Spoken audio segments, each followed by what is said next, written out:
안녕하십니까. DP뉴스의 김예진 아나운서입니다. 올해 서울의 벚꽃은 작년보다 14일 일찍 피었습니다. 기상청은 이달 기온이 평년보다 3.9도 높았고 일조 시간은 20시간 이상 많아 벚꽃이 빨리 개화했다고 분석했습니다. 지구온난화로 기온이 계속 오르면서 봄꽃의 개화도 점점 빨라질 가능성이 크다고 합니다. 전문가들은 온실가스 감축을 하지 않으면 21세기 후반에는 벚꽃이 2월에 필 것이라고 전망했습니다. 벚꽃의 개화 시기가 빨라진 것 이외에도 우리나라의 지구온난화가 심각해지면서 많은 문제들이 나타나고 있습니다. 오늘 뉴스에서는 이러한 문제들이 나타나는 원인인 지구온난화에 대해서 살펴보고 전 세계적으로 확산되고 있는 기후변화 사례들에 대해 알아보겠습니다. 김채희 기상캐스터와 함께 짚어보겠습니다. 올해도 전 세계에서 지구온난화가 심각하겠습니다. 아프리카 지역은 가뭄, 홍수, 폭염이 심각하니 농산물 생산량 감소가 예상되겠습니다. 남태평양 지역은 열대폭풍, 해일, 건조로 인해 인프라와 농작물, 어촌 피해 등이 있겠습니다. 히말라야 산맥 지역은 얼음 호수가 녹아 붕괴가 예상되므로 쓰나미와 눈사태에 주의해 주시길 바랍니다. 특히 아열대 지역 거주민분들께서는 각별한 주의가 필요하겠습니다. 아열대 기후는 열대와 온대의 중간 정도 기후로 북위 16에서 32도, 남위 16에서 32도, 열대 부근 지역에 해당하겠습니다.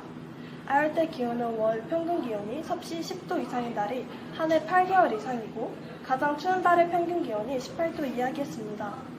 이 지역의 이산화탄소는 같은 양의 열대 지역 이산화탄소보다 열대 해수면 온도를 40% 더 상승시키는 것으로 나타났습니다. 실제 지난 50년간 지구의 평균 해수면 온도가 0.55도 상승할 동안 동태평양을 제외한 아열대 지역의 온도는 0.71도 상승하였습니다. 아열대 지역 거주민분들은 지구온난화 영향에 취약하므로 다시 한번 각별한 주의 부탁드리겠습니다. 네, 감사합니다. 다음으로 김규리 기자께서 지구온난화의 영향에 대해서 설명해 주시겠습니다. 김규리 기자. 최근 투발루에서 기자회견을 진행한 투발루 외교장관 사이먼 코페의 연설과 기후변화협약통일 부스에 전시된 목을 매단 펭귄과 구명조끼를 입은 북극곰이 화제가 되며 투발루의 심각성이 대중에게 알려졌습니다. 기후변화로 인한 해수면 상승으로 8개의 섬이라는 뜻을 가진 투발루는 9개의 섬이 있었으나 이미 2개의 섬이 사라졌고 이번 세기에 나머지 섬들도 사라질 위기에 처해 있다고 합니다. 이러한 투발루는 해수면이 상승한 바다에서의 연설을 통해 더 이상 투발루가 바다에 잠기지 않게 힘을 써주길 바란다며 도움을 요청하였습니다. 북극의 경우 노르웨이령 스발바르 제도에 노르덴스키 올드 빙하가 녹아 검은 사막과 같은 모습을 띄었다고 합니다. 바다에도 해빙이 보이지 않았으며 바다와 맞닿은 끝자락은 사라지고 수많은 균열이 생겼습니다.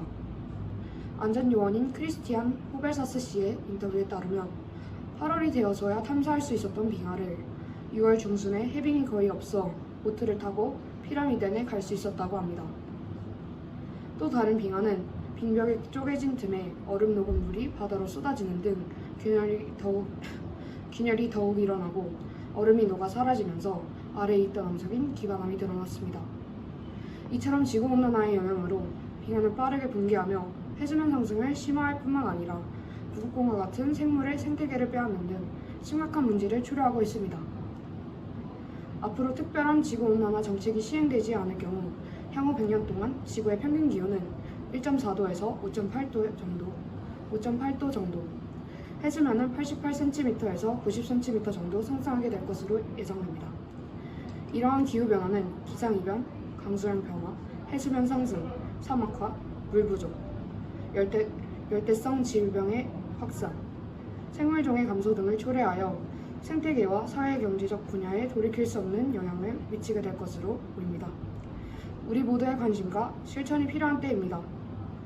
이상 김규리 기자였습니다.